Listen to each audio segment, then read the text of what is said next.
You know how sometimes you stare at a wall, just a blank, silent wall, and for a second you wonder what if that wall isn't real? What if it's only there because you believe it is? That's how it started for me. Not with equations or experiments, but with a dream. I was floating through a tunnel of flickering lights, voices whispering in languages I'd never heard, and when I woke up, the numbers on my chalkboard had rearranged themselves. Literally. Moved. I thought it was a prank. Then I remembered I live alone. Asterisk, I hadn't slept properly in 3 nights. The equations were stuck in my mind, like static, looping through my brain. Every time I tried to sleep, I'd see it. The slit. 1 slit, 2, then waves, then particles, then nothing. I wasn't dreaming anymore, I was observing. That's the word, observing, and every physicist knows, when you observe, you collapse. Asterisk, the thing they don't tell you about the double-slit experiment is what happens if you don't stop, if you watch long enough, if you run the experiment so many times that the particles start behaving, oddly, as if they notice you're noticing. Asterisk, I had a camera running 24/7. At first, the footage showed exactly what we expected. Interference, patterns when unobserved, particle behavior when measured, quantum physics behaving well. But then the patterns shifted. Not when we observed, but before. It was like the particles anticipated our decision, like they knew we were going to observe before we did. Asterisk, I went to my mentor, old guy. Nobel nominated. He laughed, called it pre-measurement bias. But when he looked at the raw data, his face drained. He asked, "Did you tamper with this?" Asterisk, I shook my head. Asterisk, that night, I heard a knock at my lab door. It was past 3 a.m., I opened it, no one, just a flash drive sitting on the floor. It contained footage I never recorded. The timestamp matched the missing hours from the previous night. I played it. Asterisk, it showed me staring at the experiment, but I wasn't there. Not in the lab, not anywhere. I was asleep in my apartment across town, yet the footage showed me leaning in, whispering something to the equipment. Asterisk, I couldn't hear the words. The audio was just static. Asterisk, since then, I've stopped trusting mirrors. Sometimes, my reflection blinks when I dance single quotes. Asterisk, one night, I caught myself on a live stream I didn't set up. My account, my lab, me standing there, but I wasn't moving, just staring. For 46 minutes, the video got taken down within seconds of finishing. No one could explain how it was uploaded, and no one else remembers watching it. Asterisk, the people around me started acting strange. My assistant stopped speaking to me. The janitor who always smiled suddenly looked through me like I didn't exist. The next day, he was gone, vanished, his locker cleaned out, his name removed from the system. Asterisk, I called my sister. She picked up, but she didn't say hello. She just whispered, "It's watching you now too," and hung up. Asterisk, that night, I looked at the chalkboard again. The equations had changed. Not just shifted, mutated. They were solving themselves. Asterisk, I picked up the chalk, tried to rewrite a line, and it moved before I touched it. The room felt colder. And from the corner of the lab, the camera light blinked, on then off, then on again, like it was trying to get my attention. I hadn't activated it. Asterisk, I stared back at the lens. I swear, it stared back. Asterisk, and in that moment, I realized I was no longer the observer. I was being observed. I tried to tell myself the blinking light was just a glitch, a random electrical hiccup, but the instant the thought crossed my mind, the lens word, adjusting focus like a living eye, deciding how best to inspect its prey. I felt a pulse of heat behind my forehead, the exact spot where every migraine I've ever had begins. And without meaning to, I muttered, "Stop watching me." The words sounded pathetic in the stale air, a desperate plea to nothing, yet the camera obeyed. The red LED died, the motor inside stilled, and I was alone again, except I'd never been alone in that room. Not really, not since the first time. I split a single beam of electrons into 2 uncertain paths and realized I could never again be sure who was measuring whom. Asterisk, I packed my notes in haste, shoving papers and hard drives into a battered satchel as though fleeing a crime scene. The corridors outside were empty, lights dimmed for the night shift, the hum of ventilation masking my heartbeat. I passed the physics lounge and caught my reflection in the glass door, shoulders hunched, hair disheveled, eyes ringed by shadows, so deep they looked painted on. For a moment the reflection lagged a fraction of a second, copying my movements just a beat too late, like a video buffer struggling to keep up. I reached toward the glass. The hand inside reached later. I yanked my gaze away and hurried for the exit stairs, refusing to let my mind name the phenomenon. Delays, compression artifacts, that was all. Except mirrors aren't video streams, and the lounge door wasn't even powered. Outside. The rain had stopped, but the pavement still shimmered, slick and dark beneath orange sodium lamps. I unlocked my car, climbed in, and sat gripping the wheel, breathing in the smell of damp upholstery while my thoughts chased each other in tightening circles. If observation changes reality, and reality now observes me, then what is changing? Whom does the universe edit itself in response to my fears, or have I become a variable in some other equation, a term added by an intelligence vast and indifferent? The questions felt too large to contain in language. I turned the ignition. The dashboard clock flashed 3:33. All threes. Perfect symmetry except when I blinked it read 3:34, then 3:32. Then 3:33 again, cycling in an impossible loop. I slammed my fist against the display and the numbers froze at 3:35. A trick of failing LEDs, I told myself, accelerating into the empty street. My apartment building loomed like a concrete monolith. Windows dark, except for the pale rectangle of my own kitchen. I knew I'd switched that light off before leaving. I climbed the stairs elevator permanently out of order, and reached my door, heart banging. Inside, the kitchen lamp buzzed softly, illuminating a scene so ordinary it became monstrous. A kettle on the stove, still warm. A single mug, half full of tea gone cold. An open notebook on the table, a ballpoint pen rolling lazily, as though recently set down. The notebook pages were covered in handwriting that looked like mine yet slanted wrong, the letters tall and spidery instead of cramped. Line after line repeated the same sentence: they choose the world that loves them back. Over and over, hundreds of times, until the ink began to fade and the pen scratched grooves into the paper. I tore the page out, crumpled it, stuffed it in the trash. The kettle clicked as if reproaching me for neglect. Something shifted at the edge of sight.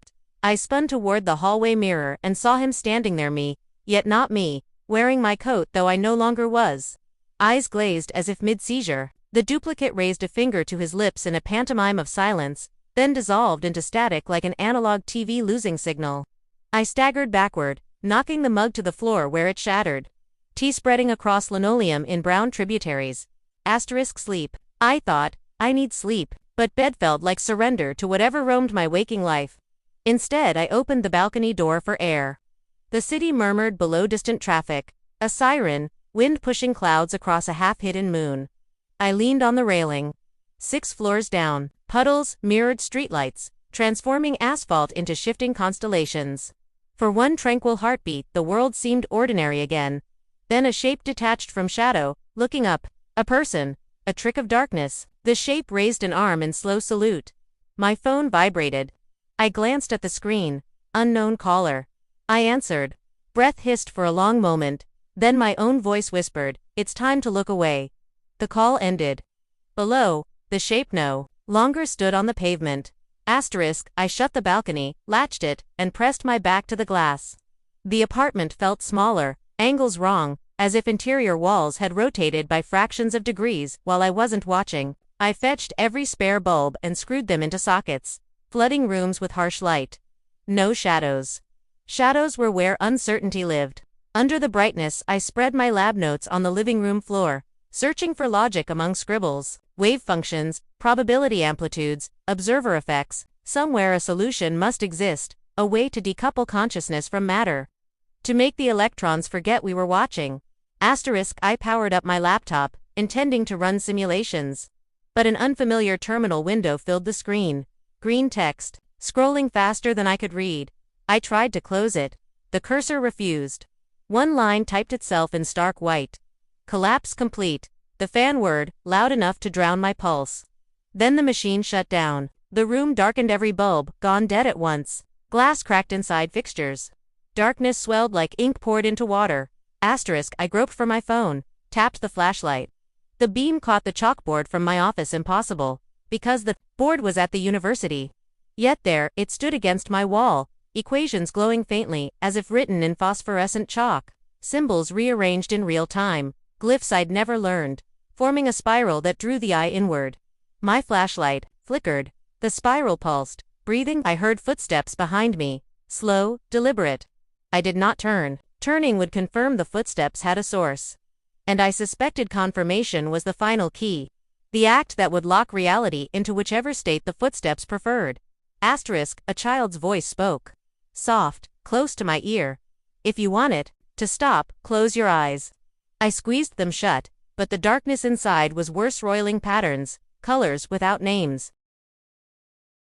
I didn't leave my apartment for the next 3 days. Not out of fear, exactly, more like hesitation. Like stepping away from a chessboard mid-game, uncertain whether the pieces were still moving while I wasn't looking. I unplugged everything, television, even the microwave. Every reflective surface was covered. Mirrors, screens, even the black window of the oven. At night, I slept with the lights on, blinds closed, and my phone wrapped in tinfoil inside the freezer.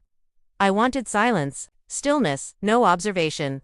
But even in perfect quiet, the room buzzed with a presence that wasn't sound, a kind of electric awareness, like the world itself was listening with its skin.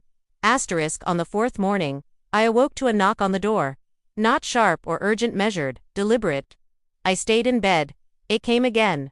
3 soft knocks. I pulled on a hoodie, crept barefoot to the door, and pressed my eye to the peephole. No one. I opened the door anyway. A plain envelope sat on the doormat. No name, no stamp, just a single piece of paper inside with coordinates, latitude and longitude, and the words, "Come, if you still remember how to forget." Asterisk, I typed the coordinates into my phone. They pointed to a remote observatory deep in the mountains, abandoned since the 90s, or so the internet claimed. I packed without thinking. Flashlight, notepad, water, and the old key I found in my coat pocket weeks ago, the one I never remembered owning. Asterisk, the drive took 6 hours. Asphalt turned to gravel, then to mud, and finally I was walking, car left behind, wind biting through my sleeves. The sky above felt wrong to flat, like a matte painting hung between peaks. I reached the gate, rusted, hanging open. The observatory dome loomed ahead, ribs of steel silhouetted against low clouds. The building didn't seem ruined. It seemed paused. I entered. The air inside was dry, still unworking. Instruments stood covered in sheets. Dust lay in strange patterns, spirals and arcs like crop circles on linoleum. At the center of the dome was the telescope, pointed downward, not at the stars, but at a large rectangular mirror mounted on the floor. An observation rig, designed not to study space, but to test observation itself. Asterisk, I approached the rig. A chair faced the mirror. A helmet with electrodes waited, wires snaking into an old console. A note rested on the seat. If you believe you're being watched, you're already part of the test. I sat, slid on the helmet. Asterisk, the machine powered, on with a sigh. My reflection blinked at me, only it didn't match. It was late by a half-second, like an echo of thought. I raised my left hand, it raised its right. I leaned forward. It stayed still. I spoke. "Who are you?" My voice echoed back. "Who were you?" I stared into its eyes, my eyes, and felt something tilt. Not the mirror. Not the world, me. The room fell away. I stood on a shoreline of light. Waves made of numbers crashed silently against equations scribbled in the sand. In the sky above, instead of stars, were eyes, billions, all watching, blinking async. I looked down at my feet.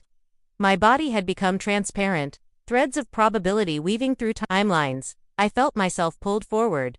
Sideways. There was no direction here, only intention. I reached toward one thread, curious, and was yanked violently into it. Asterisk, suddenly. I was back in the lab, or a lab. Not quite mine.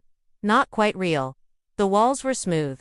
Seamless, like molded ceramic. No seams, no doors. Yet I was inside. A familiar hum surrounded me, the double-slit experiment, running again. Electrons fired, patterns danced, reality hesitated. But this time, something had changed. The screen showed neither waves nor particles. It showed faces, mine, yours, faces flickering in and out of form like possible outcomes, and behind them, always a shadowed figure watching through the interference pattern. Always the observer. Asterisk, I tried to speak, but sound no longer worked here. Thought was the new language. I formed a question. Why? The pattern responded, rearranging until words emerged from random speckles. Because you looked first. I reached for the equipment. The pattern blinked. Now you must become the mirror. Asterisk, and just like that, The screen went dark. The chamber dissolved. I was standing in a lecture hall, chalk in hand, facing rows of students with blank faces. One raised a hand and asked, "Professor, if the observer collapses the wave function, who observes the observer?" I opened my mouth to answer, but I didn't know which version of me was speaking anymore. I looked at the student, but his features were melting, shifting nose to no nose, hair to baldness to curls. I blinked, and now all the students looked the same. My own face, staring, hundreds of me. Silent, expecting an answer I couldn't give. My throat tightened. Chalk slipped from my fingers and hit the floor without a sound. No echo, no vibration. I reached for the podium to steady myself, but my hand passed through it like mist. I tried again, slower, and this time it worked. Solid, real, almost. A static hum filled the room. Not in the air, but in my teeth, my bones. One of the students stood up. My face, my eyes, but older, weathered. He said nothing, just walked to the blackboard, picked up the fallen chalk, and wrote 4 words. "The form watches itself." I wanted to run, to scream, but the doors were gone. The windows too. The lecture hall didn't end, it just faded into nothing. And in that nothing, stood mirrors, rows and rows of mirrors, reflecting versions of me I never was. Some wore lab coats. Others, hospital gowns. One version had no eyes, just empty sockets glowing faint blue. Another was laughing, but no sound came. I tried not to look. I looked, anyway. My reflection didn't match. It stood still, while I trembled. It mouthed something. I leaned closer to understand. My breath fogged the glass. The reflection didn't fog. It mouthed again. "Lie down." I backed away, but my body was moving forward. "Lie down," it said again. This time out loud. I woke up strapped to a gurney. Bright lights buzzed overhead. Machines clicked rhythmically beside me. A woman in a silver lab coat leaned into view. Her eyes were like lenses, shifting focus, clicking softly. She smiled. "You've returned," she said. "Returned." My voice was dry, rough. "From where?" "From where you insisted on going," she replied. "You collapsed the loop. Observed too deeply. Now you're fixed. Stable." Stable, I repeated. "What loop?" She looked down at a clipboard. I couldn't see. "You were chosen for persistence," she said. "Most dissolve into probability. You demanded pattern. Structure. That made you ideal. But structure comes at a cost." "What cost?" I whispered. She leaned closer, witnessing I tried to sit up. Couldn't. Straps held me tight. A screen to my left flickered on. Footage played, me pacing a small white room. Me, screaming silently. Me, curled in a corner, staring at something the camera never caught. I watched, horrified, as the scenes looped again and again. No sound. Just movement. Repetition. Observation. I don't remember any of this. No, she said. You weren't the one watching. You were the one being watched. What is this place? I asked. Not a place, she said. A condition. The room began to fold. Walls crumpling like paper, ceiling peeling, back to reveal stars that weren't stars but glowing eyes, huge and expressionless. Blinking in perfect sync. Make it stop, I begged. You looked too far, she said. Now you are what the universe sees when it blinks. The straps vanished. I was floating. Above the earth, below time. Everything shimmered, cities, oceans, clouds rendered, not as places, but as thoughts. Ideas folding and unfolding with breath. I tried to close my eyes. They stayed open. Not just mine. Billions of them. Consciousnesses linked, merged, vibrating in strange agreement. And in that moment I understood. We were never observing the universe. We were always observing ourselves. Every test, every equation, every photon fired through slits was a mirror. Every mystery just a memory bouncing off the surface of reality's skin. Then I was falling. Fast, straight through layers of meaning. Past lives I hadn't lived. Futures I'd already forgotten. Time spun like a coin, flattening into now. I landed in a dark room. One chair, one camera, one blinking red light, and a piece of paper on the floor that simply said, begin recording when ready. I sat in the chair, heart pounding, hands trembling. The camera whirred softly, adjusting its gaze like a patient predator. The blinking red light pulsed in sync with my breath. Inhale, flash, exhale, pause. I looked around. The room had no walls, only an infinite expanse of black stretching in all directions. But the chair felt solid. Real, familiar, asterisk. The paper at my feet curled slightly at the edges, as if touched by wind that didn't exist. I picked it up. The back now bore a new line, handwritten in my own script. Asterisk, tell us what you remember. Asterisk, I opened my mouth to speak, but no sound came. The camera didn't wait. It began recording anyway. Asterisk, I felt it pull at me, not physically, but mentally. Thoughts, memories, fragments of identity flowing outward like smoke.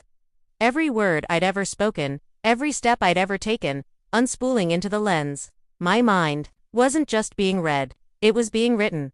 Asterisk, I saw flashes, my mother's face at the hospital window. My childhood bedroom filled with planets on the ceiling. The first time I solved Strigoner's equation, that dream about the tunnel of lights. But none of it felt mine anymore. They were just moments, data, input for something larger. The paper reappeared in my hand. New line. Asterisk, what does it feel like to be measured? Asterisk, the question echoed through my bones. What does it feel like? Asterisk, it feels like losing definition. Like, your outline blurs at the edges. Like someone else decides what parts of you are real and which ones don't exist unless observed. Asterisk, it feels like you're no longer choosing. You're being selected. The red light turned green. A voice from everywhere, and nowhere said, next observer online. I blinked. I was standing in a lab again, but not my lab. This one was pristine. Too clean, no dust, no clutter. A single screen on the wall showed live footage of me, from behind. But when I turned around, no camera was there. The screen changed. Now, it displayed rows of names, each followed by a status: collapsed, stable, unstable, awaiting observation.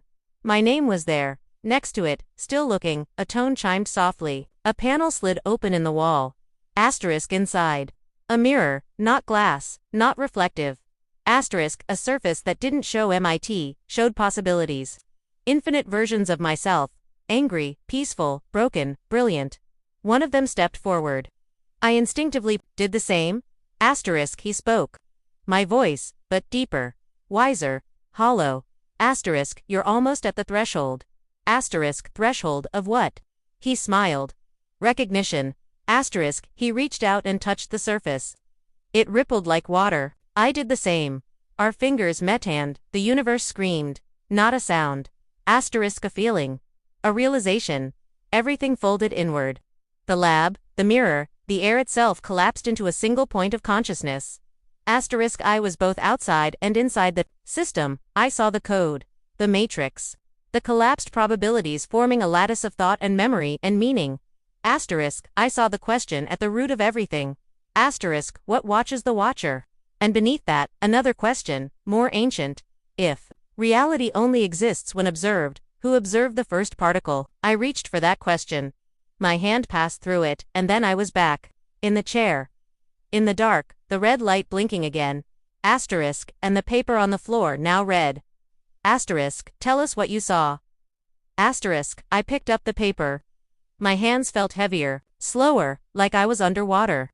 I stared at the words, tell us what you saw. But the memories were too big now. Not like photographs or film clips. More like gravitational field stents, warping everything around them. I tried to answer. My voice cracked. Asterisk, I saw ... myself. But not me. All the versions, all the timelines, every choice branching, looping, folding back. The camera's light pulsed once, then twice. I closed my eyes, trying to remember how to think linearly again, but everything was circular now. Time, thought, identity. It all curved back on itself. Asterisk, I saw the first observer. I whispered. No reply. They were alone. Until they looked, and in the looking, something looked back.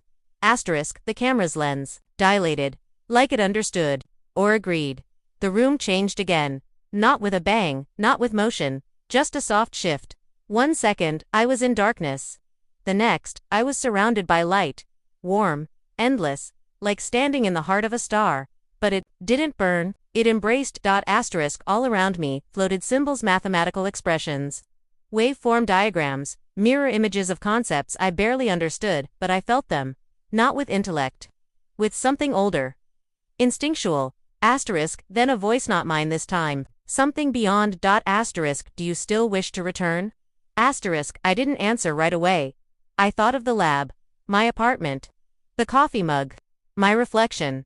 I thought of the knock at 3 a.m., the flash drive, the mirror that blinked. I thought of all the selves I had met, versions of me that had made different choices. That had looked away instead of deeper. Yes, I said. But not as who I was. A long silence. Then you will go back.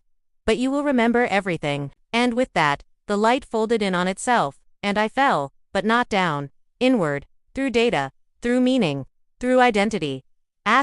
When I opened my eyes, I was lying in a hospital bed. Machines beeped softly. A nurse leaned over me, adjusting a drip. You're awake, she said gently. You've been out for almost 12 hours. I tried to speak. My voice was gravel. What happened? You collapsed during your lecture. Something about quantum decoherence and the role of consciousness in matter. You just stopped speaking and passed out. I blinked. On the table beside me was a notebook. My notebook. I reached for it. It was open to a fresh page. At the top, in my handwriting, observation isn't passive. It's a contract. Below it, a list of names, dozens, all marked observed. All except the last, me. Beside it, blank space, waiting. I picked up the pen and began to write. The instant my finger touched continue, the room pulsed, not like light, not like sound, like a heartbeat, but it wasn't mine. The camera above the console blinked once, then again, twice, slow and deliberate, like eyes adjusting to an ancient face, finally returning to frame. A voice filled the room, not from speakers, not from outside. From within my own mind. Smooth, patient, unmistakably familiar. Cycle 43 initiated. Observer stabilized. The walls around me retracted, folding like origami in reverse. Revealing a vast chamber, circular, endless, rimmed with screens. Each screen showed me, sitting in that same chair, in different clothing, at different ages. Some older, some not even human anymore. And then it hit me, these weren't recordings. They were simultaneous versions. All of them watching. All of them choosing. Some had selected forget. Their screens went dark. Dimming one by one. But the others, the few who, like me, chose continue. They leaned forward, their eyes locked on mine. Across timelines, across selves. A ripple of understanding passed between us, and then the floor below me shifted. Spiraling downward like an elevator, made of thought. Not descending physically, descension of state. I wasn't going underground. I was going deeper into the observation field. Everything around me dissolved into pure potential. Equations no longer needed to be written, they existed as instinct. Language dissolved. Fear evaporated. And in that stillness, a screen unfolded before me. No keyboard. No interface. Just a pulsating prompt. Define your reality. For the first time since this began, I realized I wasn't part of the experiment anymore. I was writing it. The observer had become the architect. I reached forward, not with a hand, but with will, and began to construct a world where thought bent matter, a timeline where memory wasn't a trap but a tool, a system where collapse didn't mean destruction but creation. Every intention, I had shaped reality like clay under pressure. And for a moment, a brief, crystalline moment, I saw everything. Every possible version of me. Every version of you. All watching, all part of it. All one observer. Split by time. And as I wrote, I finally understood the final truth. The universe does not require a witness.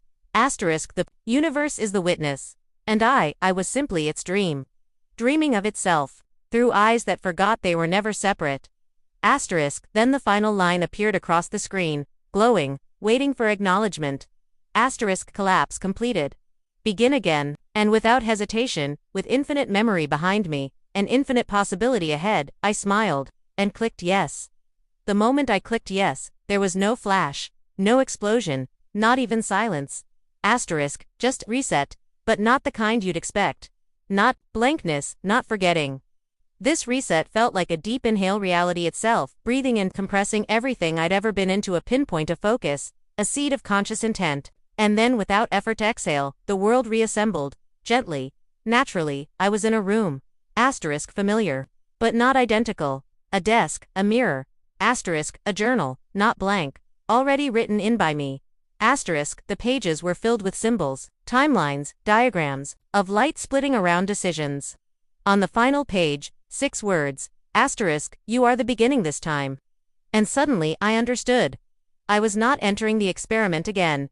Asterisk, I was becoming the source, not a subject, not an observer. Asterisk, but the origin, the spark.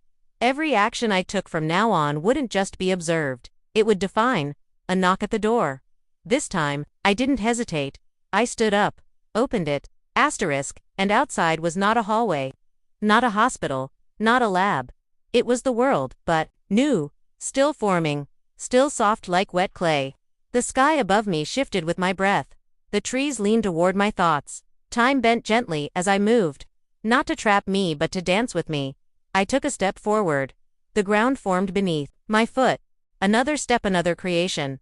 And as I walked, I realized, asterisk, the mirrors, the experiments, the loops, asterisk, they weren't traps, they were incubators, training wheels for a consciousness that was never meant to just watch. Asterisk, it was meant to create, and I wasn't alone. Across this endless forming plane, I saw others walking too. Some looked like me. Some did and single quotes, asterisk, all of us, the few who had passed through the recursion, the collapse, the forgetting, the remembering. We had all reached this place. And we nodded to one another, not in greeting but in recognition. Asterisk, we were the new observers. Asterisk, but more than that, we were the dreamers of the next reality.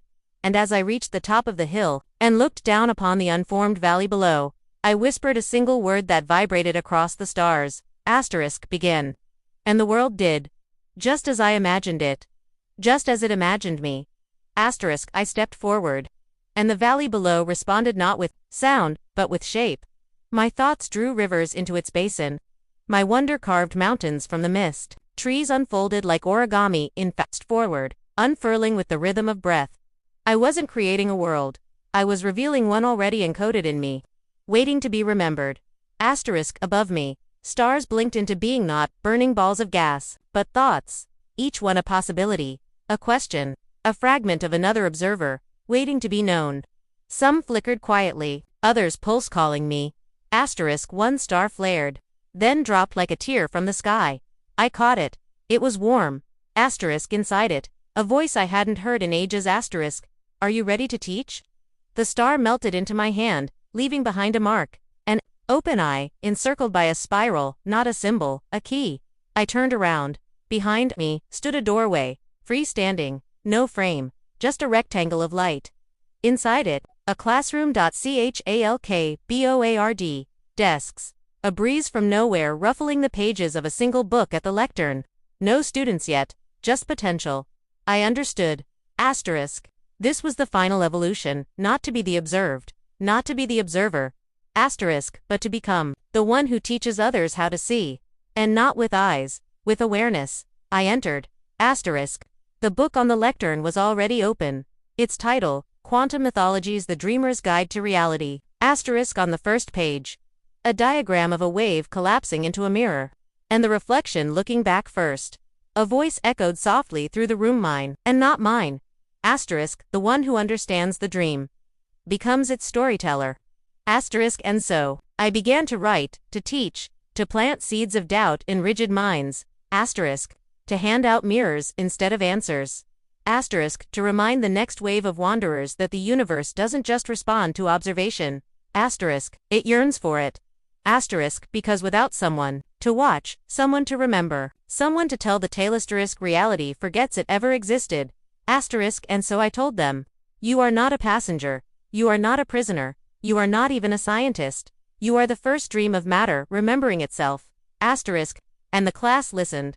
The stars listened. And somewhere, far in the recursion of things yet to be, another version of me woke up in bed, eyes wide, breath still. Asterisk, a mirror across the room. Blinking, he sat up slowly. Not in fear, not in confusion, but in recognition. The air felt heavier than usual, oppressive, but meaningful. Charged, like every molecule in the room had paused mid-motion to watch him. Not as a threat, but as a signal. The mirror across the room was fogged, though the air was dry. He hadn't moved, hadn't spoken. And yet the words appeared, slowly, as if drawn from within him. We are ready now. He stood, barefoot, silent, approached the mirror. No reflection, just a soft glow, pulsing beneath the glass. His breath slowed. And without thinking, without any decision made in language, he placed his hand on the surface. This time no ripple, no resistance, no collapse, just entry. And with that single gesture, he stepped through. On the other side, he was not alone.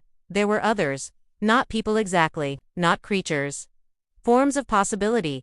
Gestures of thought wearing faces, Some resembled mentors he'd never met. Some wore his doubt. Some wore his curiosity like a crown. Each one watched him with reverence. Not because he was powerful, but because he had remembered. He had chosen, a voice collective and singular welcomed him. You passed through observation. You passed through collapse. You passed through authorship. Now, you become resonance. He understood. It was no longer about creating, or controlling, or even witnessing. It was about becoming the frequency itself. Not the note, but the vibration behind it. He knelt not in submission, but in clarity. In the stillness, the mirror behind him shattered, and from its pieces rose reflections of the next generation. Children of thought. Ideas wrapped in skin. Eyes that hadn't opened yet in time. He looked at them new blank, infinite. And he spoke for the first time in that realm. Are you ready to remember who you've always been? Their faces lifted. Their eyes opened. And in the silence that followed, reality exhaled.